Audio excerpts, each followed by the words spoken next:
Very good. So, ఇంటిల్లిపాది హెల్తీగా అయ్యారనమాట. అంటే ఒక ఇంట్లో ఒక పర్సన్ డైట్ చేస్తే మన కమ్యూనిటీ ద్వారా అండ్ మన డైట్ ఫాలో అయితే సో, ఆ ఇంట్లో ఉండే ప్రతి ఒక్కళ్ళు కూడా హెల్తీగా అవుతారు అని మీరనుకుంటున్నారు. Yes madam. Very good. And ah, ఇలాంటి డైట్స్‌లో అంటే ఆన్‌లైన్‌లో ఇచ్చే డైట్స్‌లో ముఖ్యంగా అంటే మనం ఫిజికల్‌గా కలవము. అండ్ ఒకళ్ళనొకళ్ళు చూసుకోము. ఒక రెఫరెన్స్ ద్వారానో, లేదంటే ఫేస్‌బుక్ ద్వారానో, ఇన్‌స్టాగ్రామ్ ద్వారానో మనం కోచ్‌ని కనెక్ట్ అవుతాం. సో, ఇలా కనెక్ట్ అయినప్పుడు వాళ్ళు ఎవరో తెలియకుండా మనం ఇలా కనెక్ట్ అయినప్పుడు చాలా మందికి చాలా అపోహలుంటాయి. అంటే మనం ఆన్‌లైన్‌లో కనెక్ట్ అవుతున్నాం కదా! ఇది ఫేకా? లేదంటే రియలా?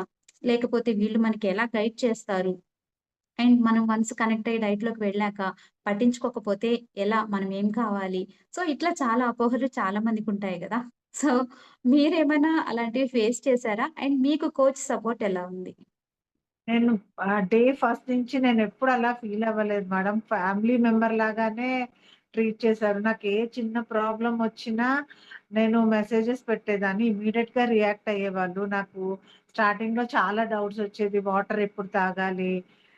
డైట్ తిన్న తర్వాత మళ్ళీ ఒక్కొక్కసారి నెక్స్ట్ ఏంటి అని నాకు చాలా యాంగ్జైటీగా ఉండేది. కానీ ప్రతి ప్రాబ్లము కోచ్ చాలా జాగ్రత్తగా, ఓపికగా ప్రతి దానికి ఈ ప్రాబ్లమ్‌కి ఈ సొల్యూషన్ అని చెప్పారు మేడం. నేను చాలా హ్యాపీగా ఫీల్ అయ్యాను మేడం. అలాంటి కమ్యూనికేషన్ ప్రాబ్లమ్స్ అయితే ఏమీ లేవు. వీక్లీ వన్స్ నేను కాల్ చేసి మాట్లాడేదాన్ని. వాళ్ళొక టైమ్ ఇచ్చేవాళ్ళు. ఆ టైంకి కాల్ చేసి మాట్లాడేవాళ్ళము. చాలా కంఫర్టబుల్‌గా అనిపించింది మేడం. మనం వెళ్లి హాస్పిటల్స్‌లో ఇలా లైన్‌లో ఎక్కువ టైమ్ ఉండేదానికంటే ఇది చాలా కంఫర్టబుల్ అనిపించింది మేడం.